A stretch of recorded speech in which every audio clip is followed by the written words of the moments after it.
할렐루야.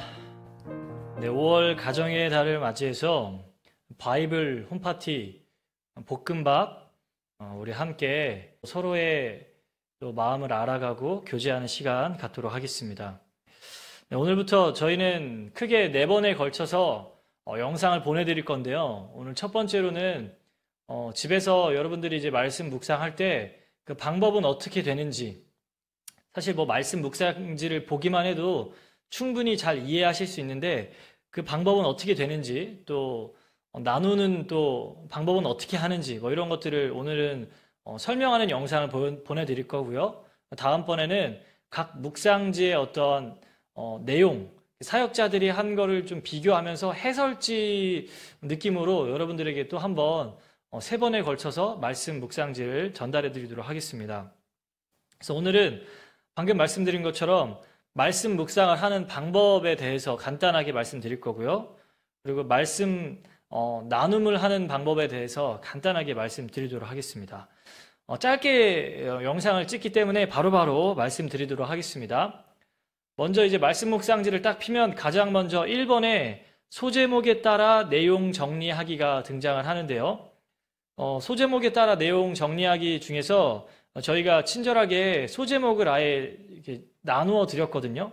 그래서 여러분들이 소제목에 따라서 그냥 이제 내용만 정리해서 붙이시면 됩니다. 예를 들어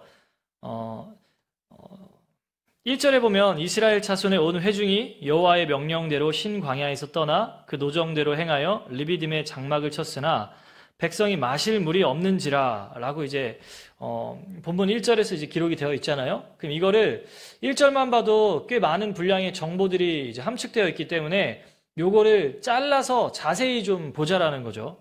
그래서 보면 빨간 글씨로 되어 있는 걸 보면 이스라엘 자손의 온 회중이 여호와의 명령대로, 그러니까 뭔가 지금 하나님의 말씀에 순종했다라는 거죠. 그래서 노정대로 행했다, 장막을 쳤다, 이렇게 뭔가 시키는 대로 했다라는 게 본문에 기록이 되어 있습니다. 그래서 자세히 읽기로 잘라보면 이스라엘 백성들이 여호와의 명령대로 행하고 장막을 쳤다, 이렇게 본문 1절을 조금 더 잘라서 세부적으로 볼 수 있겠죠. 그리고 1-2로 넘어가 보면 특별히 지역이 이렇게 등장하기 때문에 신광야라는 장소에서 리비딤으로 이동을 했다. 그리고 제일 중요한 도착을 해봤더니 물이 없었다라는 것들을 우리가 1절만 가지고도 이렇게 2개로 나눠서 정리를 할 수 있죠. 이런 방법으로, 이런 식으로 우리 성도님들께서 소제목에 따라서 1절의 내용을 가지고 분리를 해주시면 될 것 같아요. 소제목은 크게 4개가 있죠. 그 부분을 같이 정리해 주시면 좋을 것 같습니다. 그리고 질문에 답하기. 이 질문에 답하기가 조금 어려울 수 있긴 있는데요. 그래도 하다 보면 그렇게 어렵지 않기 때문에 말씀을 자세히 읽은 걸 가지고 먼저 제가 이제 질문한 어떤 내용에 대한 측면을 적어주시면 되고요. 그리고 성경은 항상 그 내용, 성경 지식으로 끝나면 안 되고 그게 어떠한 의미가 있는지를 여러분들이 좀 도출하시면 좋을 것 같습니다. 그래서 의미를 찾는 부분이 조금 어려울 것 같아서 특별히 제가 7절을 가로치고 넣어놨거든요. 그래서 이 물을 가지고 하나님을 시험한 내용, 그 시험의 의미가 뭐냐는 7절로 가서 여러분들이 묵상을 통해서 의미를 도출해주면 될 것 같습니다. 완전한 정답은 없어요. 그러니까 여러분들이 자유롭게 의미를, 시험의 내용을 가지고 이건 이런 의미다, 이렇게 여러분들이 적어주면 좋을 것 같습니다. 그리고 마음에 와닿는 말씀을 3개를 적고 선택한 이유를 기록해주면 되는데요. 이것도 내 마음에 와닿은 거니까 완벽한 정답은 없죠. 그래서 제가 하나만 예시를 들어드리면 1절에 보면 여호와의 명령대로 또 노정대로 행하여 또 장막을 쳤으나 마실 물이 없는지라. 전 이 1절 말씀이 굉장히 크게 와닿았는데요. 그리고 이유를 기록해야 되잖아요. 그래서 왜 이렇게 와닿았냐? 하나님의 말씀에 순종하여 이스라엘 백성들이 움직였단 말이에요. 하나님 시키는 대로 했는데 좋은 일이 하나도 안 일어났어. 그래서 이스라엘 백성들이 하나님께 짜증내고 화내고 다투는 모습을 보였는데 그것이 저의 모습처럼 저는 좀 느껴졌기 때문에 저는 와닿은 말씀을 1절 말씀과 그 이유를 이렇게 적어봤습니다. 여러분들도 이런 식으로 말씀을 적고 와닿은 이유를 또 적어주시면 될 것 같아요. 네, 그리고 4번 내용으로 가보면 본문에 등장한 하나님의 모습은 어떠한 모습인가요? 지금 저희가 앞서 등장한 그 내용들을 하나하나 잘 정리해서 여기까지 오면 하나님에 대한 모습이 좀 풍성하게 많이 드러났을 거예요. 저는 본문 4절에 보니까 모세가 여호와께 부르짖어 이르되 내가 이 백성에게 어떻게 하리이까? 그들이 조금 있으면 내게 돌을 던지겠나이다. 이렇게 모세가 이야기를 하거든요. 이 모습을 보면서 모세의 어려움을 하나님께서 들어주잖아요. 여호와께 부르짖었더니 하나님이 찾아가신단 말이에요. 그래서 모세의 어려움을 하나님이 들어주시고 그걸 또 공감해 주시고 그 문제를 해결해 주시는 분이라는 걸 제가 묵상해 보게 되었습니다. 저도 어려운 문제가 많기 때문에 하나님께 기도하면 들어주시고 공감해 주시고 마침내 해결해 주시는 분이다라는 걸 좀 생각해 보게 되었습니다. 그리고 이제 마지막으로 느낀 점 및 적용점 적어보기. 이거는 이제 아주 자유롭게 적어주시면 될 것 같아요. 가정에서 한 느낌을 적어주셔도 되고요. 개인적으로 한 걸 적어주셔도 되고, 아니면 뭐 말씀을 깊이 읽으면서 그 읽은 것 자체에 느낀 점을 적어주셔도 됩니다. 아무튼 자유롭게 형식 없이 적어주시면 되고요. 적용점은 특별히 본문에 와닿았던 내용 중에 하나를 뽑아서 개인적으로 어떤 실천할 적용점을 말해 주셔도 되고, 가정적으로 하셔도 되고, 직장이라든지 교회에서 이제 실천적인 적용점을 여러분들이 적어주시면 될 것 같습니다. 이렇게 5가지의 항목을 여러분들이 이제 해주시면 될 것 같아요.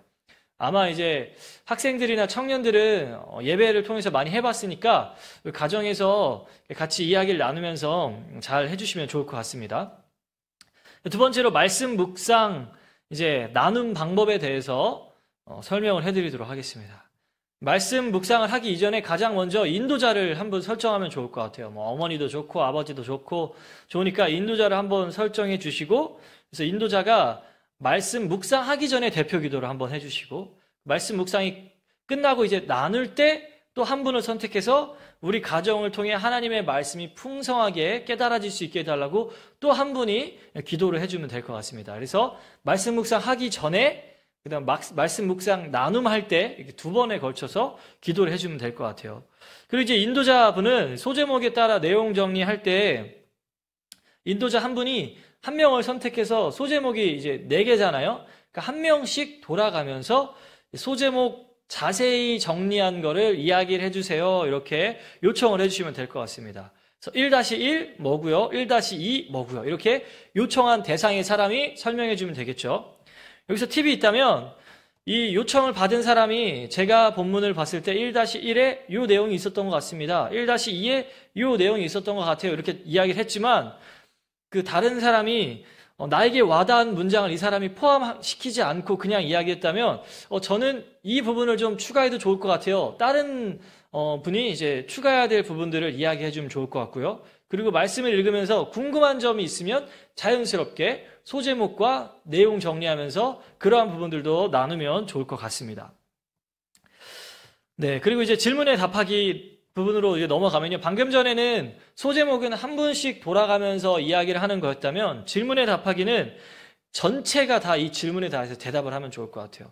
그래서 먼저 뭐 사랑하는 아들이 한번 해본다든지, 딸이 해본다든지, 엄마가, 아빠가 해본다든지, 이렇게 한 질문에 대해서 모든 사람이 돌아가면서 순차적으로 이야기를 해보고, 혹은 똑같은 내용이면 저는 똑같은 내용과 의미를 본 것 같아요 하고 넘어가셔도 될 것 같아요. 왜 이렇게 전체가 다 보냐면 의미가 풍성해지면 더 은혜롭기 때문에 다양한 의미들을 도출하기 위해서 이렇게 가족 구성원 전체가 이야기를 나눠주면 좋을 것 같습니다.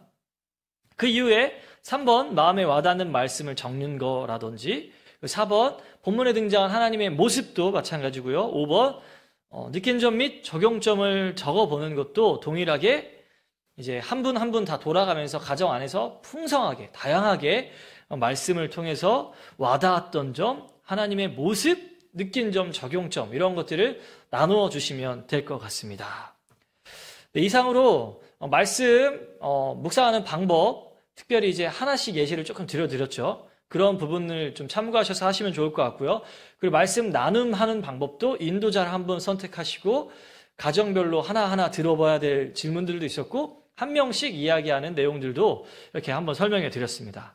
네, 가정 안에서 바이블 홈파티가 실제로 열리는, 복음으로 영의 양식을 먹는 우리 오산비전교회 성도 여러분들이 되길 예수님의 이름으로 축원합니다. 아멘.